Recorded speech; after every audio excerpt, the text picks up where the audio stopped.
Hari ini saya ingin membawa sedikit tema Natal, saudara-saudara. Sebuah cerita yang mungkin sudah sangat familiar, yaitu kelahiran Kristus, kelahiran Yesus bersama dengan Yusuf dan Maria, saudara-saudara.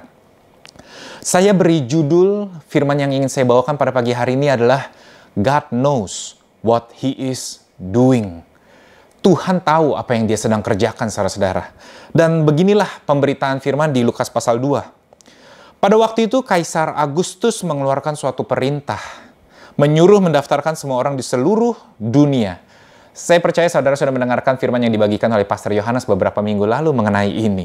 Pastor Yohanes membawakan konteks ceritanya dan bagaimana keadaan pada zaman itu menuntun Yusuf dan Maria akhirnya kembali ke kota mereka.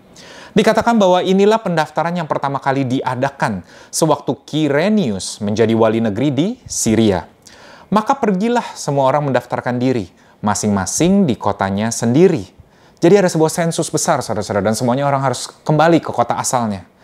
Demikian juga Yusuf pergi dari kota Nazaret di Galilea ke Yudea, ke kota Daud yang bernama Bethlehem. Karena ia berasal dari keluarga dan keturunan Daud, saudara-saudara. Saudara mesti ingat bahwa Yusuf dan Maria adalah keturunan Raja Daud, saudara-saudara. Bahwa Yesus adalah keturunan dari Daud, saudara-saudara. Ini adalah orang penting. Seorang keturunan raja yang begitu diagung-agungkan di bangsa Israel. Jadi Yusuf dan Maria kembali ke Bethlehem supaya didaftarkan bersama-sama dengan Maria, tunangannya yang sedang mengandung. Ketika mereka di situ, saya mau tekankan sekali lagi, ketika mereka di situ, tibalah waktunya bagi Maria untuk bersalin. Dan ia melahirkan seorang anak laki-laki, anaknya yang sulung. Lalu dibungkusnya dengan lampin dan dibaringkannya di dalam palungan. Karena tidak ada tempat bagi mereka di rumah penginapan. Atau di dalam bahasa aslinya, itu disebut sebagai kataluma. Tidak ada tempat di rumah penginapan. Saya rasa saudara sudah sering dengar cerita mengenai ini dan saudara sudah sering menonton atau bahkan mendengar khotbah saudara-saudara mengenai cerita ini. Saya tidak tahu dengan saudara, tapi di bayangan saya selalu image-nya saudara-saudara, yaitu Yusuf dan Maria sampai ke Bethlehem. Begitu mereka tiba, pas Maria itu perlu melahirkan. Kita bilang gitu yang kayak, wah, such timing. Coba kalau Yusuf dan Maria itu harus berada di tengah perjalanan dan akhirnya Maria perlu melahirkan. Tapi firman Tuhan berkata sebaliknya, saudara-saudara.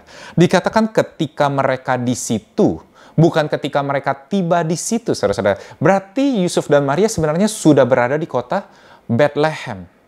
Nah, kenapa ini penting, saudara-saudara? Karena seringkali yang di bayangan saya, dikatakan bahwa tidak ada tempat bagi mereka di rumah penginapan. Itu yang di bayangan saya, yang saya dapatkan itu, mereka baru sampai, lalu tiba-tiba Maria mau melahirkan. Dan mereka mencoba mencari tempat penginapan, tapi mereka ditolak, saudara-saudara. Begitu banyak alasan. Dikatakan bahwa penuh karena semuanya harus balik, karena lagi sensus besar-besaran ke kota mereka sendiri, mereka harus kembali. Tapi di saya, saudara-saudara, sangat sedih. Jujur saya sangat sedih mendengarnya. Bahwa ini adalah seorang anak yang dijanjikan oleh Yesus, oleh Tuhan, oleh Bapa, oleh Allah mereka sendiri. Bahwa ini adalah keluarga yang dipilih, yang diurapi, saudara-saudara. Tapi kenapa nasibnya seakan-akan kok mengenaskan? Kalau saya bukan orang percaya, saudara-saudara, jujur kalau saya bukan orang yang percaya. Saya mendengar, kok Tuhan lu gitu banget ya?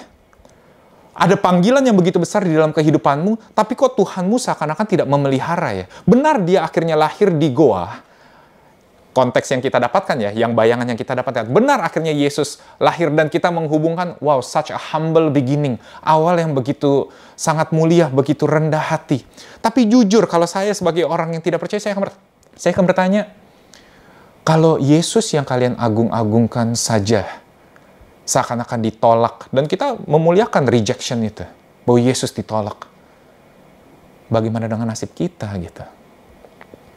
Saya mungkin saya lebay ya, mungkin saya terlalu kritis. Tapi ketika saya membaca sekali lagi, saudara-saudara, dan saya coba hubungkan, maksudnya saya pelajari dengan adat istiadat kebiasaan orang Yahudi pada zaman dahulu, ternyata cukup berbeda, saudara, kenyataan yang terjadi Dan ini dikonfirmasi dengan penemuan arkeologi, saudara-saudara. Saya ulang sekali lagi, ketika mereka di situ, artinya saudara-saudara, Yusuf dan Maria sudah nyampe di Bethlehem. Menarik ya? Jadi bukan mereka baru sampai dan Maria tiba-tiba harus mengandung, itu timingnya kayaknya terlalu luar biasa. Amazing, supernaturalnya terlalu supernatural. Tapi ketika dikatakan ketika mereka di situ, berarti mereka sudah tinggal di situ. Saudara mesti mengerti, kita saja sebagai orang timur, saudara-saudara, jika ada saudara atau kerabat kita yang datang dari jauh, cukup sungkan bagi kita yang mempunyai rumah untuk meminta mereka tinggal di penginapan atau di hotel, kecuali itu permintaan mereka sendiri. Tapi bagi kita sendiri sebagai orang timur, biasanya pasti kita akan menyiapkan tempat untuk mereka tinggal bersama-sama dengan kita. Orang Yahudi, saudara-saudara, ini adalah kebiasaan turun-temurun, bahwa mereka selalu menyiapkan tempat untuk sanak saudara atau keluarga, bahkan untuk orang asing, saudara-saudara. Orang asing saja mereka terima di rumah mereka, apalagi untuk sanak saudara mereka sendiri. Dan ingat, ini bukan orang sembarangan. Ini adalah keturunan Daud, saudara-saudara. Jadi, ketika saya pelajari ini, dan akan saya buktikan nanti, bahwa sebenarnya Yusuf dan Maria sudah berada di rumah sanak saudara mereka. Dan tibalah waktunya Maria untuk melahirkan. Problem kita adalah dikatakan bahwa tidak ada tempat bagi mereka di rumah penginapan. Saudara dan saya langsung matanya tertuju, ini seakan-akan ada sebuah hotel. Tapi saya mau kasih tahu saudara-saudara, pada zaman itu, yang namanya tempat penginapan ada. Tapi untuk Bethlehem, sebuah kota kecil yang tidak dilalui seringkali oleh orang Romawi atau perdagangan, tidak ada tujuan khusus di Bethlehem. Benar-benar seakan-akan seperti sebuah kota kecil yang terpelosok, saudara-saudara. Tempat penginapan bukanlah menjadi sebuah hal yang dicari, saudara-saudara, karena tidak ada tujuannya. Jadi, tempat penginapan yang dimaksud ini berbeda. Saya akan tunjukkan, karena tadi kata aslinya adalah kata luma. Lukas menulis dengan menggunakan pilihan kata luma. Ada penggunaan tempat penginapan lagi di dalam kitab Lukas. Lukas menuliskan tempat penginapan dengan kata yang sama dalam bahasa Indonesianya di Lukas pasal 10 ayat 34. Di cerita orang Samaria, saudara-saudara. Saudara mungkin pernah mendengar cerita ini. Saya akan bacakan ayatnya di ayat 34. Lalu ia pergi kepadanya, lalu membalut luka-lukanya. Sesudah ia menyiraminya dengan minyak dan anggur. Jadi orang Samaria menolong seseorang yang dirampok, saudara-saudara. Kemudian orang Samaria tersebut menaikkan orang itu ke atas keledai tunggangannya sendiri, lalu membawanya ke tempat penginapan dan merawatnya. Tapi yang menarik, saudara-saudara, tempat penginapan ini katanya itu yang digunakan bukanlah kata luma, seperti yang kita baca tadi. Tapi yang digunakan adalah pandokeion, saudara-saudara. Dan ini kita tahu dan arkeologi membuktikan bahwa benar tempat penginapan yang dimaksud adalah seperti motel, seperti hotel, tempat penginapan kecil. Maka itu kita baca di ayat selanjutnya, dia berkata kepada penjaga tempat penginapan tersebut bahwa segala biayanya akan ditanggung. Tapi kata yang digunakan bukanlah kata luma seperti yang kita baca tadi di cerita Yusuf dan Maria. Kata-kata luma itu ditulis kembali di kitab Lukas. Dan satu-satunya ayat yang menggunakan ini di dalam kitab Lukas, itu tertulis di dalam kitab Lukas pasal 22 ayat 10, saudara-saudara. Saya akan bacakan. Jawab Yesus, apabila kamu masuk ke dalam kota, kamu akan bertemu dengan seorang yang membawa kendi berisi air. Ikutilah dia ke dalam rumah yang dimasukinya, dan katakanlah kepada tuan rumah itu, Guru bertanya kepadamu, di manakah ruangan? Atau dalam bahasa aslinya, kata luma. Tempat aku bersama-sama dengan murid-muridku akan makan Paskah, saudara-saudara. Dan kita mempunyai image yang berbeda ketika kita membaca ayat ini. Ruangan itu seringkali digambarkan sebagai the upper room, atau ruangan tingkat kedua, atau ruang yang memiliki rumah, saudara-saudara. Bukan tempat penginapan. Wow, jujur saudara-saudara, waktu saya pelajari ini dan saya temukan ini saudara-saudara, perspektif saya berubah 180 derajat. Benar-benar berbeda dengan apa yang saya bayangkan. Karena pas pertama kali saya mendengar, ketika pertama kali saya membayangkan tentang tempat penginapan, saya membayangkan tentang penolakan, rejection. Saya membayangkan tentang kayak kok sedih banget ya, Yusuf dan Maria itu bahkan tidak mendapatkan tempat di kota kelahirannya sendiri. Mereka adalah keturunan Daud, tapi mereka seakan-akan ditolak, seakan-akan reputasi yang mereka miliki tidak lagi dihargai. Kok sedih banget ya? Benar, seakan-akan very humble beginning. Tapi jujur lebih ke arah sedih, saudara-saudara. Tapi ketika saya mulai mengerti, ternyata ini adalah mengenai ruangan, saya ingin tunjukkan, saudara-saudara, skema dari rumah orang Yahudi pada umumnya. Yaitu pada zaman dahulu, mereka mempunyai ruangan yang seringkali disebut sebagai guest room, saudara-saudara. Ruang tamu. Dan ruang tamu inilah yang disebut sebagai kata luma. Tidak ada tempat di penginapan, tidak ada tempat di tempat itu di mana orang dari yang berjalan jauh, sanak saudara, keluarga yang ingin menumpang di rumah dari pemilik rumah tersebut, itu mereka ditempatkan di guest room atau kata luma. Nah, yang terjadi, saudara-saudara, karena begitu ramai di ruangan itu, semuanya kembali ke Bethlehem untuk melakukan sensus, didata.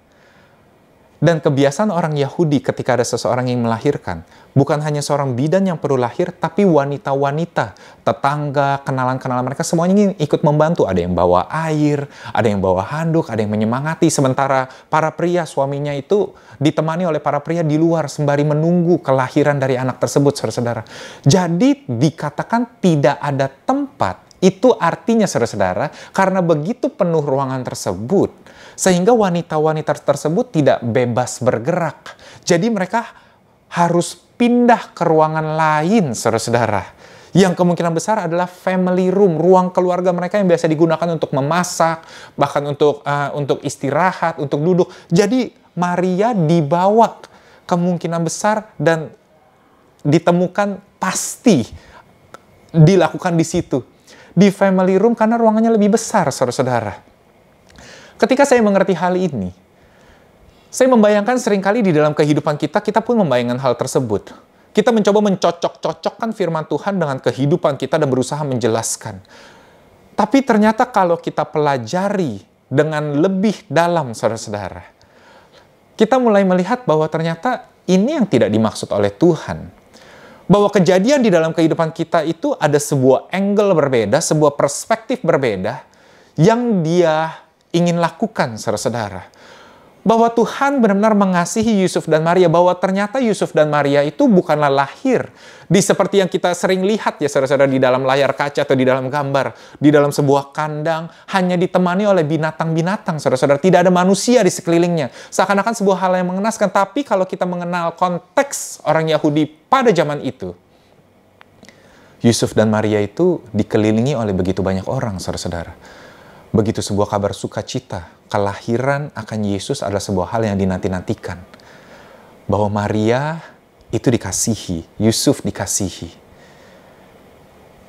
Jangan pernah, saudara-saudara, menyimpulkan terlalu cepat kejadian yang saudara sedang alami. Jangan pernah menilai sebuah buku hanya dari judulnya atau hanya dari cover buku tersebut. Jangan pernah, saudara-saudara, memberikan sebuah titik dari cerita kehidupan saudara, sementara Tuhan masih menempatkan sebuah koma, tanda koma, saudara-saudara, di dalam kehidupan saudara-saudara. Hari ini saya ingin katakan kepadamu, bahwa Tuhan masih belum berhenti, saudara-saudara. Bahwa apa yang saudara pikirkan dan saudara asumsikan, bahkan mungkin saudara sudah menempatkan sebuah konklusi di dalam cerita kehidupan saudara-saudara, itu tidaklah sesuai dengan atau tidaklah sama dengan apa yang Tuhan pikirkan dalam kehidupan saudara. Hari ini ada kabar baik, saudara-saudara, bahwa Tuhan tahu apa yang dia sedang kerjakan di dalam kehidupanmu. Sebagaimana Yusuf dan Maria, mungkin kita mempunyai sebuah perspektif yang salah karena kita sering dengarkan kata-kata orang. Tapi ada sebuah suara, saudara-saudara, suara Bapa yang berkata, aku mengasihimu. Tidak mungkin anak yang begitu kukasihi lahir di tempat yang seakan-akan mengenaskan. Dan saya ingin tunjukkan, kita tahu bahwa Yusuf dan Maria lalu menempatkan Yesus di atas manger, atau dalam bahasa Indonesianya adalah palungan, saudara-saudara. Saya ingin tunjukkan kembali gambar tempat biasa orang Yahudi tinggal pada zaman itu, orang Israel. Ternyata, saudara-saudara, di dalam rumah mereka memiliki palungan, saudara-saudara. Dan ada dua bagian. Jika saudara lihat, ada yang namanya ruangan binatang, animal room. Mereka menempatkan sebuah manger di sana. Tapi ada juga di dalam family room, saudara-saudara, di ruang keluarga mereka. Mereka juga menempatkan sebuah palungan. Biasanya yang di luar itu suka di bawah tangga, saudara-saudara, seperti di bawah. Jadi mereka, ruangan itu biasanya ada ruangan di atas, lalu di bawah. Yang di bawah itu binatang-binatang yang lebih kecil. Jadi mereka itu ada menyiapkan tempat makanan. Saudara mesti mengerti konteks. Kita mungkin zaman modern cukup asing jika kita melihat kambing domba atau babi berada di dalam rumah, saudara-saudara. Tapi di zaman mereka itu adalah hal yang umum karena mereka memperhatikan keamanan dari ternak-ternak mereka. Ternak mereka adalah harta mereka, saudara-saudara. Maka itu ketika pada malam hari, seringkali binatang itu mereka bawa masuk ke dalam rumah untuk menjaga keamanan mereka. Jadi kalau sudah biasa keluar masuk, saudara-saudara, binatang itu sudah pasti ada tempat makannya sendiri. Jadi sudah terbiasa keluar masuk, saudara-saudara, dari rumah itu. Wow, dan untuk binatang yang besar, mereka ada tempat di family room untuk tempat yang lebih besar. Jadi ketika Yesus ditempatkan di atas palungan, palungan itu ternyata berada di dalam family room, saudara-saudara. Ditempatkan di atas palungan. Alasan yang kedua kenapa binatang-binatang itu tinggal, saudara-saudara, di dalam rumah. Karena pada zaman itu belum ada heater. Jadi seringkali malam hari itu mereka lebih dingin. Adanya binatang-binatang di dalam rumah itu membantu ruangan itu menjadi lebih hangat, saudara-saudara. Ya mungkin saudara berkata, tapi bau. Ya betul, tapi kalau namanya sudah terbiasa.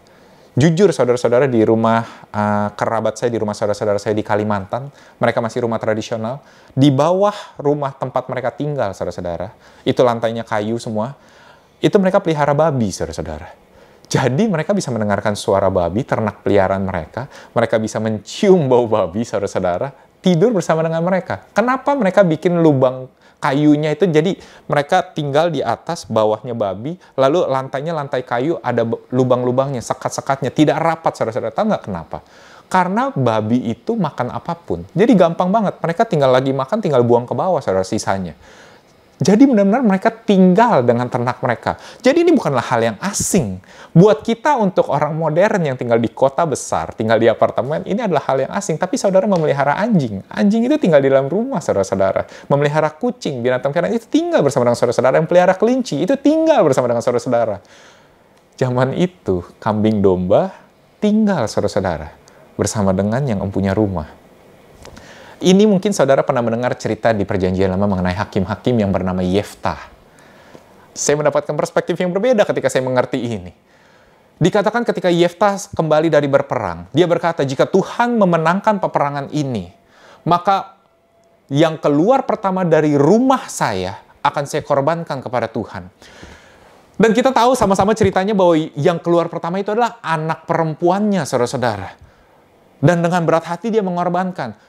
Jujur, saudara-saudara, kita seringkali berpikir, ya sudah pasti kalau yang keluar dari rumahnya itu pasti adalah manusia. Tapi itu sangat aneh, saudara-saudara. Nggak masuk di akal. Mana mungkin ada seorang yang ingin mengorbankan keluarganya sendiri, itu membunuh, saudara-saudara. Itu aneh banget dan itu tidak pantas dimasukkan ke dalam cerita Alkitab, saudara-saudara. Tapi kalau kita mengerti bahwa ternak itu tinggal di dalam rumah, kita mulai mengerti kalau Yeftah berani berkata yang pertama keluar. Berarti dia menyimpan, saudara-saudara, domba atau sapi terbaik di dalam rumahnya. Dan dia ingin mempersembahkan. Jadi dia lihat, dia bilang, yang keluar pertama apakah itu domba atau sapi? Siapapun itu, atau kambing. Dia akan persembahkan. Masuk akal, saudara-saudara. Tapi sayangnya yang keluar anak perempuannya. Saudara juga temukan di kitab Samuel, saudara-saudara, bahwa diceritakan ada seseorang yang berkata, ayo kita sembelih kambing terbaik, sapi terbaik, the fattened calf, sapi yang telah digemukkan yang ada di dalam rumah, saudara-saudara. Jadi bukan menyembelih sapi di dalam rumah, tapi sapi yang ada di dalam rumah, mari kita sembelih. Jadi kata-kata luma ini, saudara-saudara, ini fit konteksnya. Bahwa Yusuf dan Maria sebenarnya melahirkan di dalam rumah. Sekali lagi, saudara-saudara, perubahan ini, paradigma atau bukan perspektif ini tuh, itu membawa saya untuk mengingatkan saya sendiri. Seringkali kita melihat cerita kehidupan kita dalam sebuah angle, tapi sebenarnya ternyata ada sebuah angle yang berbeda. Dan seringkali kita mencoba mencocok-cocokkan, menghubung-hubungkan. Lalu mencoba membuat hati kita ya lebih tenang gitu. Ya mungkin Tuhan maksudnya segini. Tapi biarlah Tuhan yang mereveal, saudara-saudara, apa yang ingin dia kerjakan di dalam kehidupanmu. Maka itu jangan menyerah. Jangan berhenti. Saat ini mungkin saudara sedang mengalami kesulitan, jangan berhenti, saudara-saudara. Karena Tuhan akan menunjukkan apa maksud Dia di dalam kehidupanmu. Kita lanjutkan ya. Saudara tahu bahwa ada dua grup kelompok besar yang menghadiri kelahiran Yesus dan merayakan. Yang pertama itu adalah gembala-gembala dan yang kedua adalah orang Majus. Saya akan mulai dulu dengan orang Majus. Orang Majus itu seringkali digambarkan sebagai orang yang bukan percaya, the Gentiles, the non-believers. Mereka datang dari jauh membawa emas, kemenyan, dan mur untuk dipersembahkan kepada Yesus. 3 orang Majus yang kemungkinan besar adalah 3 orang raja dari Persia, saudara-saudara, dari negara Ethiopia. Mereka datang mempersembahkan sebuah hal yang begitu luar biasa, emas sebagai lambang royalty, lambang kerajaan, saudara-saudara.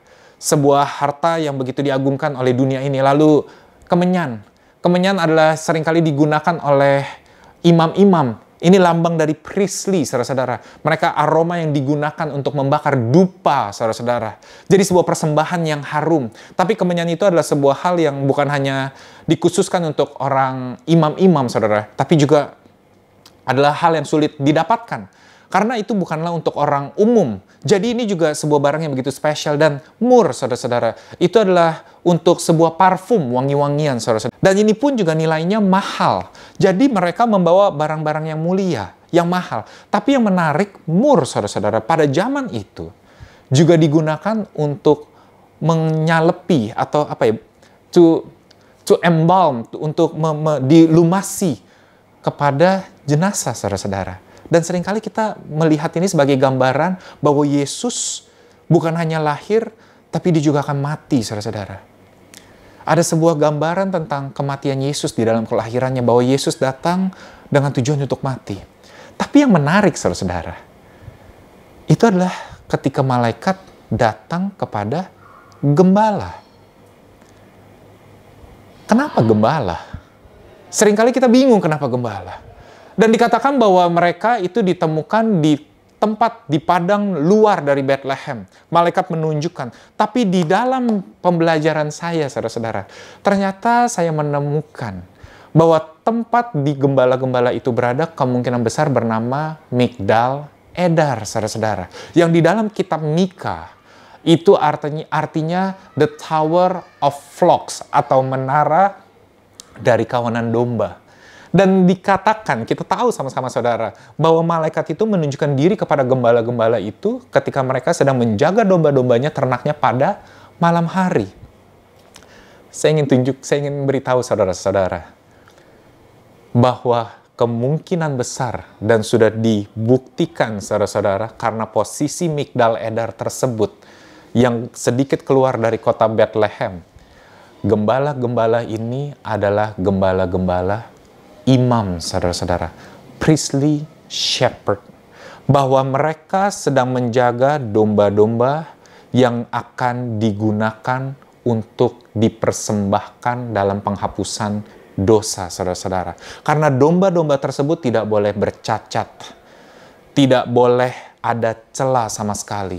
Dan gembala-gembala ini adalah imam yang menjaga domba-domba tersebut. Maka itu kita temukan mereka masih memperhatikan dan mengawasi domba tersebut bahkan pada malam hari. Karena gembala pada umumnya tidak terlalu mengawasi, dia hanya dari kejauhan dan domba-dombanya dibiarkan saja, saudara-saudara. Jadi ketika malaikat menunjukkan diri kepada gembala-gembala tersebut dan gembala tersebut datang ke Bethlehem kepada Yesus, Ini sebagai sebuah konfirmasi dari imam yang berkata, inilah domba yang tidak bercacat, saudara-saudara. Mungkin saudara bertanya bagaimana mereka bisa menemukan Yesus. Malaikat itu sudah memberikan hint, petunjuk, saudara-saudara. Dikatakan pergilah ke kota Bethlehem, spesifik. Dan itu tidak jauh, ke kota Bethlehem. Mereka hanya berjalan kurang lebih hampir setengah hari. Lalu berkata, carilah bayi yang diletakkan di atas palungan terbungkus dengan lampin, saudara-saudara. Mungkin di kota Bethlehem itu yang melahirkan bukan hanya Maria. Mungkin, saudara. Mungkin saja, karena kan semuanya sedang kembali. Mungkin saja. Tapi yang menempatkan seorang bayi di atas palungan itu hanya Maria dan Yusuf, saudara-saudara.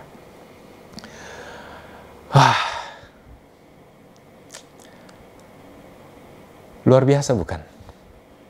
Tuhan itu benar-benar mempersiapkan kelahiran Yesus. Tuhan itu benar-benar mempunyai begitu banyak makna di dalam kelahiran Yesus. Saya mau kasih tahu bahwa Yesus dilahirkan dengan sebuah tujuan, bahwa Bapa mempunyai sebuah rencana. Dan ketika Bapa mempunyai sebuah rencana, saudara-saudara, Bapa akan membuat semuanya masuk akal pada waktunya. Ada kejadian-kejadian yang tidak masuk akal dalam kehidupan saudara-saudara saat ini. Yang saudara tidak mengerti mengapa ini harus terjadi. Tapi pada waktunya saudara-saudara, saudara akan mengerti bahwa Tuhan tidak pernah lepas kendali, bahwa God knows what He is doing. Ketika gembala itu datang, seakan-akan menjadi sebuah konfirmasi benar. Ini adalah anak domba yang akan dipersembahkan. Di atas palungan tempat biasa ternak makan, saudara-saudara, dan terbungkus lampin. Anak domba yang baru lahir pada zaman itu, terutama yang untuk dipersembahkan, saudara-saudara, mereka langsung bungkus dengan lampin, saudara-saudara. Dan seringkali mereka menggunakan kain lampin yang ada di dalam bait Allah, bait suci. Ingat, mereka adalah imam-imam, saudara-saudara. Sebelum kejadian Maria melahirkan, saudara ingat, ada seorang lagi yang dilahirkan dengan secara mujizat, saudara-saudara, yaitu Yohanes Pembaptis. Wow, Yohanes Pembaptis dikatakan bahwa ayahnya bernama Zakaria, adalah seorang imam. Dan ketika Maria mengandung, Maria berkunjung ke rumah Elisabeth. Lalu dikatakan Elisabeth kemudian dipenuhi oleh Roh Kudus dan berkata, mengapa wanita yang paling diberkati di muka bumi ini datang? Dan mereka bersorak-sorai bahwa kandunganmu itu adalah kandungan yang dipilih oleh Tuhan. Dan kemudian dikatakan Maria tinggal bersama-sama dengan Elisabeth beberapa waktu, beberapa bulan lamanya. Jadi ada kemungkinan saudara-saudara kain lampin imam tersebut didapatkan dari rumah Zakaria dan Elisabeth dan dibawa oleh Maria untuk membungkus Yesus pada melahirkan. Ketika dia lahir, saudara-saudara. Jadi ketika gembala itu datang, mereka dapat mengenali kain lampin keimamatan yang digunakan oleh Yesus. Dan di atas palungan, mereka datang menyembah dan berkata, inilah domba penghapus dosa, saudara-saudara. Tapi saya ingin tunjukkan, ada sebuah ayat lagi yang benar-benar jelas, yaitu di kitab Yohanes pasal 1 ayat 29. Pada keesokan harinya, Yohanes Pembaptis yang dilahirkan oleh imam Zakaria dan Elisabeth, ketika dia melihat Yesus datang kepadanya dan ia berkata, lihatlah anak domba Allah yang menghapus dosa manusia. Ini bukanlah hanya sebuah kalimat yang diucapkan oleh orang biasa, saudara-saudara. Saudara mesti mengerti, keimamatan atau imam besar atau imam-imam yang ada pada zaman itu bukanlah orang yang dipilih. Imam-imam ini yang sah, saudara-saudara, itu adalah garis keturunan. Zakaria adalah seorang imam, maka Yohanes Pembaptis juga seorang imam. Dan tahukah saudara bahwa Elisabeth ternyata saudara adalah keturunan dari Harun, saudara-saudara. Jadi Yohanes Pembaptis benar-benar adalah seorang imam yang dipilih ditunjuk oleh hukum Taurat, saudara-saudara. Dan ketika dia berkata, lihatlah anak domba Allah yang akan menghapus dosa manusia. Ini adalah perkataan yang mewakilkan Tuhan sendiri. Seorang imam yang berkata, inilah anak domba Allah, domba yang berkenan untuk menghapus dosa manusia bagi Tuhan. Seakan-akan seperti hukum Taurat, Harun, hukum Taurat tersebut bersukacita akan kedatangan juru selamat, yaitu kasih karunia di dalam pribadi Yesus, saudara-saudara. Bahwa hukum Taurat sendiri berkata, selama ini tidak bisa kita menyelesaikan permasalahan ini, yaitu dosa manusia yang mereka harus lakukan berulang-ulang. Tapi hari ini ada sebuah sukacita besar. Kasih karunia datang dalam rupa Yesus, anak domba Allah yang akan menghapus dosa manusia. How good is that, saudara-saudara? Bahwa ada sebuah rahasia yang begitu dalam di dalam kelahiran Yesus. Bahwa ada sebuah makna yang begitu dalam di dalam perayaan Natal kita ini. Yang kita rayakan ini bukan hanya sekedar festival, saudara-saudara. Tapi ada sebuah tujuan mulia, yaitu menghapus dosa manusia. Bulan Desember adalah bulan yang begitu istimewa bagi saya, saudara-saudara. Minggu lalu saya sudah ceritakan bahwa minggu lalu adalah ulang tahun dari anak saya di bulan Desember. Minggu depan kita akan merayakan Natal, saudara-saudara. Tapi di minggu ini, di hari Minggu, saudara mendengarkan firman ini, itu adalah hari pernikahan saya, saudara-saudara, dengan istri saya. Jadi bulan Desember adalah penuh perayaan bagi saya, saudara-saudara. Saudara mungkin tidak tahu, sebagian dari saudara mungkin belum tahu, bahwa saya dengan istri saya hampir gagal menikah, saudara-saudara. Karena saya ada anger issue tuh. Saya itu benar-benar banyak masalah lah pada zaman dulu. Jadi kami hampir batal menikah.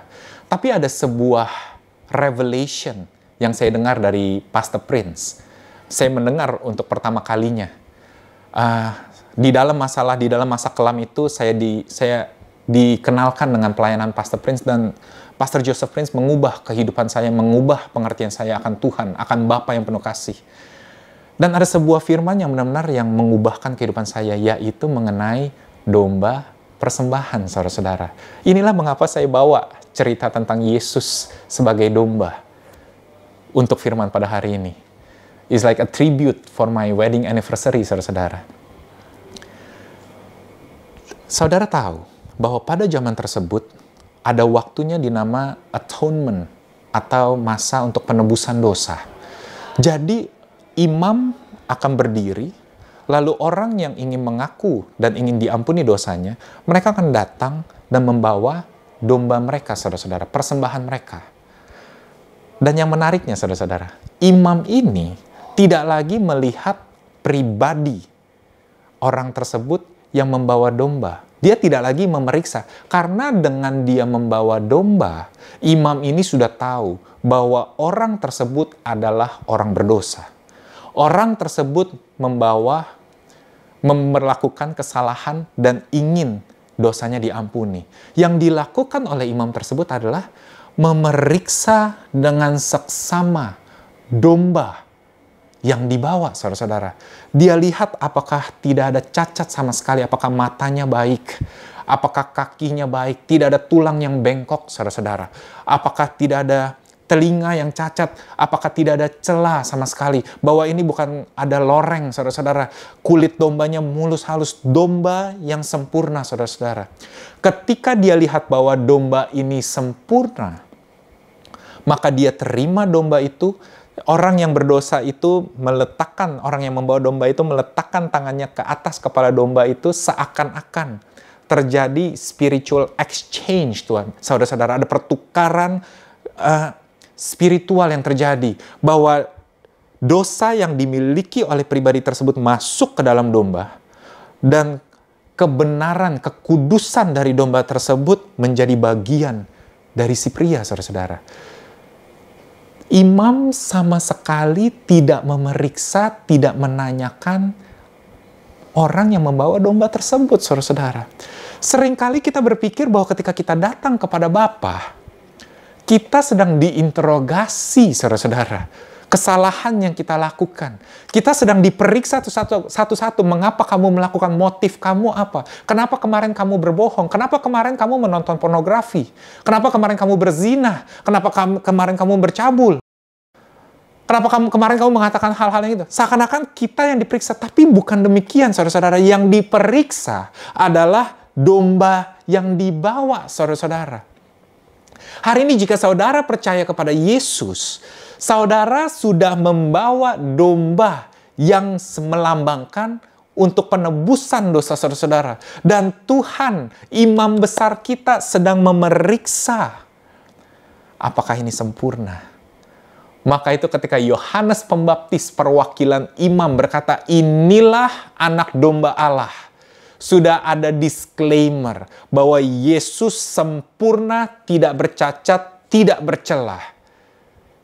Bahwa dosa kita pasti diampuni.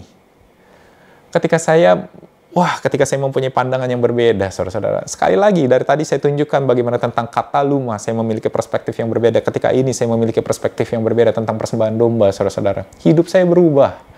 Karena seringkali dahulu, saudara-saudara, hidup saya penuh dengan tuduhan, condemnation. Kenapa kamu melakukan ini? Kenapa kamu melakukan itu? Kamu jangan melakukan ini. Kamu tidak boleh melakukan itu. Karena nanti Tuhan akan marah, ini apa segala. Kita manusia, saudara-saudara, pasti akan melakukan kesalahan. Tapi sebuah kabar baik karena bukan Tuhan sedang memeriksa kehidupan saya. Tuhan memeriksa domba yang saya bawa. Dan Tuhan melihat Yesus sempurna, saudara-saudara. Jadi setiap kali ketika saya melakukan kesalahan, setiap kali saya baru saja gagal, saudara-saudara, menjadi seorang pribadi yang sempurna, mungkin saya salah ngomong, mungkin saya salah melakukan sebuah tindakan, mungkin pemikiran saya salah, saudara-saudara. Saya bisa take a step back dan bersyukur bahwa Tuhan sedang memeriksa domba saya, yaitu Yesus, dan Dia lihat sempurna. Lalu Dia sembelih domba tersebut, saudara-saudara. Dan Dia berkati kehidupan saya. Demikian yang terjadi ketika sudah didoakan, sudah diletakkan tangannya di atas kepala domba tersebut disembelih sebagai lambang bahwa dia harus mati atas dosa yang dilakukan pribadi orang yang membawa domba tersebut. Dia harus mati, bahwa hukuman telah dibayar. Penghakiman telah dibayar. Maka tugas imam selanjutnya, imam besar selanjutnya adalah memberkati pribadi tersebut, saudara-saudara. Ketika saya ingat bahwa domba telah disembelih, maka Tuhan memberkati kehidupan saya. Saya tahu bahwa saya aman di dalam kehidupan Tuhan. Dan ini juga bahkan di dalam hal-hal yang seperti menyiapkan firman, saudara-saudara. Wah, saudara tidak tahu kalau saya menyiapkan firman itu tuh suka grogi, nervous. Takut is not good enough. Takut salah ngomong, contohnya kurang baik, contohnya salah, ada salah ucapan, ya kan. Wah, nanti sering ada orang-orang yang kayak kritis gitu, yang kayak, kok pastor ngomongnya begini sih, bercandanya begini banget gitu, yang kayak ada kesalahan-kesalahan yang saya tidak akan sadar saya lakukan. Tapi puji Tuhan karena domba yang sempurna ini, saudara-saudara, maka saya bisa menjadi diri saya. Saya tahu bahwa hidup saya diberkati bukan karena perbuatan saya, tapi sungguh karena kesempurnaan domba yang Tuhan sediakan bagi saya. Saudara tahu, saya sering berkata ini, kita tidak dapat memberi apa yang tidak pernah kita miliki. Dan ternyata, saudara-saudara, permasalahan di dalam hubungan saya dengan Mariska sebelum kami menikah dan hampir gagal menikah, ternyata saya selalu merasa Tuhan sedang menghakimi saya, menuduh saya, menuntut kesempurnaan dari saya. Maka saya sering menuntut kesempurnaan dari Mariska, saudara-saudara. Saya menghakimi, saya menuduh. Karena saya tidak pernah menerima kasih, maka saya tidak bisa memberi kasih, saudara-saudara. Tapi ketika saya menerima kasih, unconditional love, terus-menerus tanpa syarat dari Bapa, karena dari domba yang Dia berikan, saudara-saudara, tanpa saya sadari, saya bisa mengampuni, saya bisa memberikan kasih bagi Mariska, saudara-saudara. The problem is not with her. The problem is with me, ternyata, saudara-saudara. Hari ini ada pernikahan-pernikahan yang mungkin sedang goncang. Hari ini mungkin Anda sedang hidup dengan penuh penuduhan. Sedang penuh dengan tuntutan, saudara-saudara. Mungkin ini bukan pernikahan, mungkin ini pekerjaan saudara. Mungkin ini adalah rumah keluarga saudara dengan ayah, ibu, adik, kakak. anak, apapun itu saudara-saudara. Tapi hari ini, sebelum kita berbuah, yaitu memberikan, biarlah kita berakar, yaitu menerima. Terimalah, ingatlah, Tuhan sudah mengampuni saudara. Tuhan memandang saudara sempurna karena Yesus. Tahukah saudara-saudara, palungan pada zaman itu bukanlah seperti yang kita lihat pada gambar-gambar sekarang, terbuat dari kayu, saudara-saudara.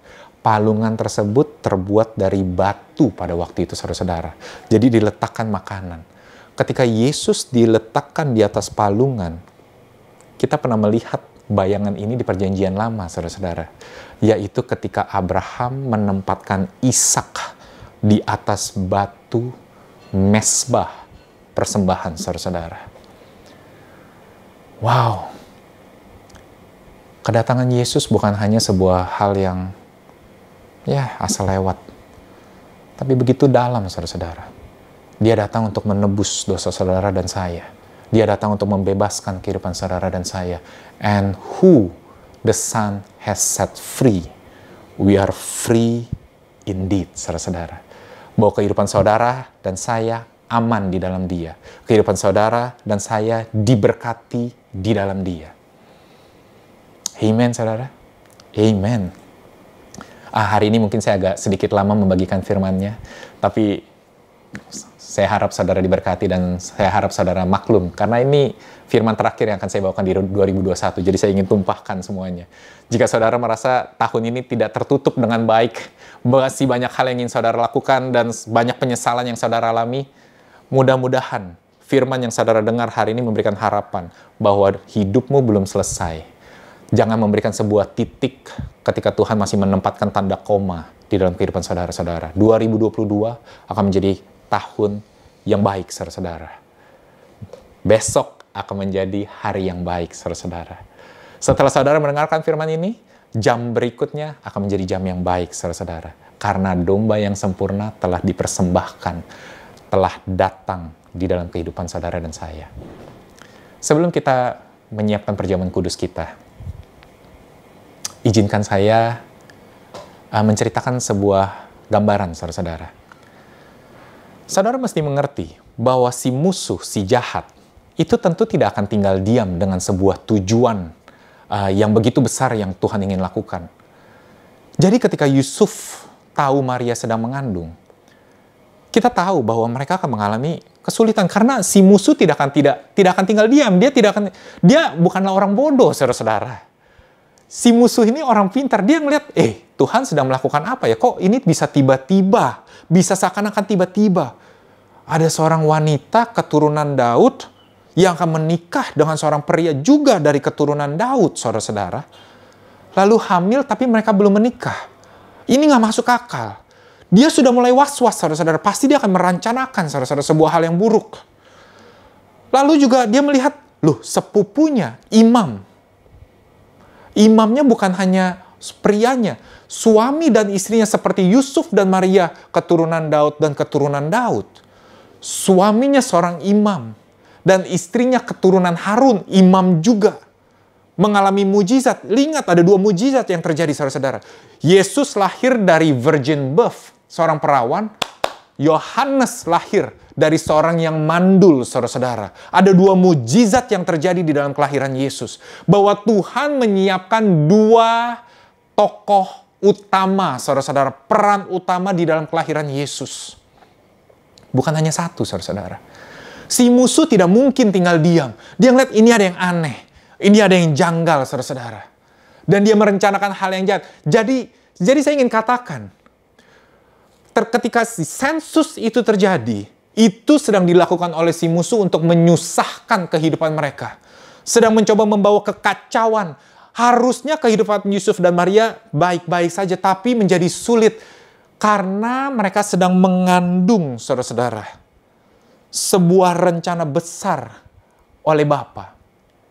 Dan ketahuilah, saudara-saudara, di dalam kita sehari-hari, saudara-saudara, kalau saudara suka nonton bola, sepak bola, orang yang tidak sedang membawa bola, saudara-saudara, tidak mungkin dilanggar atau ditackle dengan keras.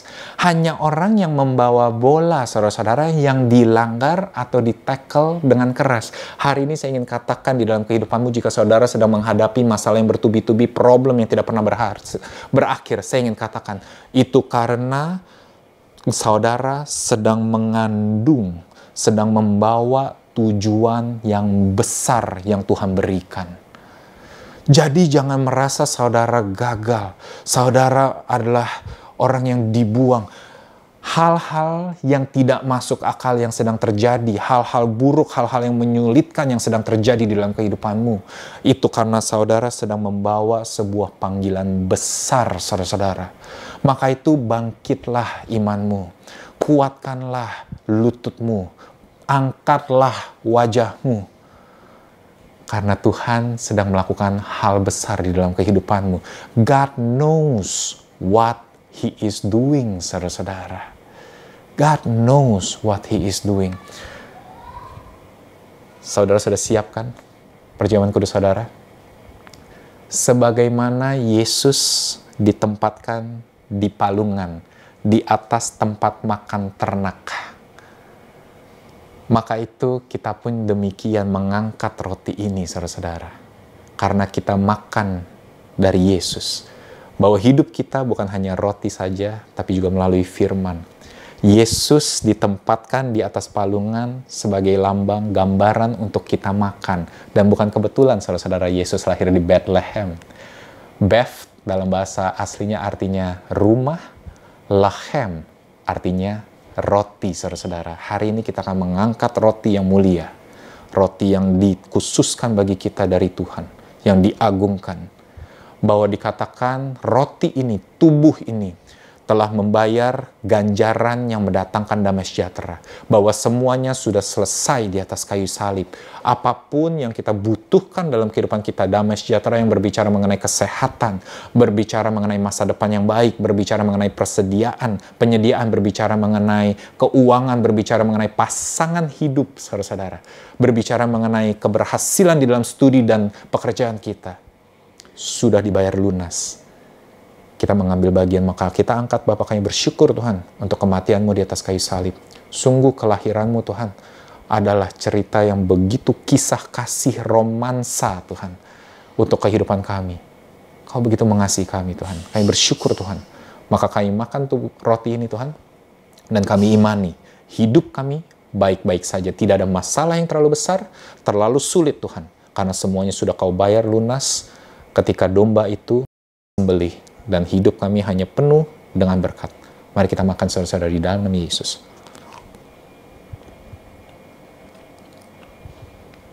Ketika kita mengangkat cawan ini, yang berisi anggur saudara-saudara, dikatakan bahwa ini adalah darahku, perjanjian baru telah kuadakan.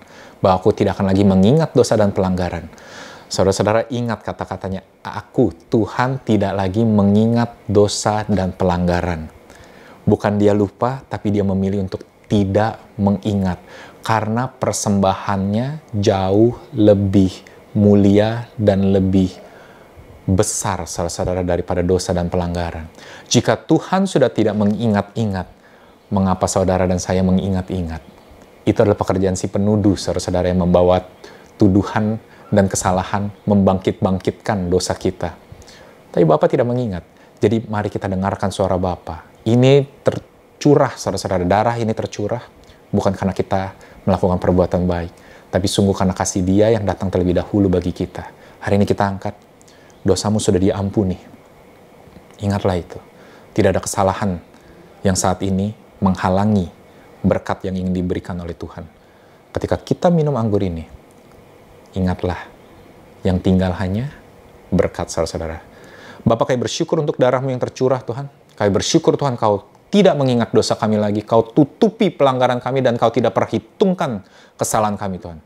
Sungguh Tuhan, Kau Allah yang penuh kasih, dan kami bersyukur kami dapat mengimani dan kami dapat mengambil bagian, Tuhan, di dalam janji-Mu kepada kami.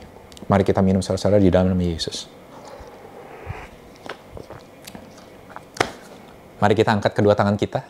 Sekali lagi, minggu depan, Natal, have a good time with your loved ones. di sekeliling saudara-saudara. Provide a good meal, potluck lunch, beli roast chicken, ribs, wah semuanya sediakan, gado-gado, tahu gimbal, apapun lah, siapkan makanan terbaik saudara-saudara. We gonna have a party as a family. Bahwa Natal adalah perayaan yang luar biasa karena anak domba Allah telah datang yang menghapus dosa manusia. Mari kita angkat kedua tangan kita. Bapa di surga ingin memberkati. The Lord bless you. The Lord keep you. His face shine upon you. Dan bukan hanya kepada saudara, tapi bahkan ke anak saudara dan ke cucu saudara, sampai ke generasi 1000 saudara-saudara. Kau diberkati dimanapun saudara berada, apapun yang saudara kerjakan akan dijadikan berhasil oleh Dia. Karena Allah Abraham, Ishak, dan Yakub telah berjanji. Dan kita adalah anak-anak iman dari Abraham. Bapa tidak pernah lalai, tidak pernah gagal. Maka itu jemaat, terimalah damai sejahtera ini, salam damai sejahtera dari Bapa. Muka yang penuh kasih, senyum, sedang memandang saudara. Dia menikmati kehidupanmu. Terimalah ini, pulanglah dengan damai sejahtera dan dengan sukacita. Di dalam nama Yesus, setiap yang percaya boleh katakan, Amen. Amen, amen, and amen. And I'll see you next week, Christmas. Merry Christmas, everybody. See you.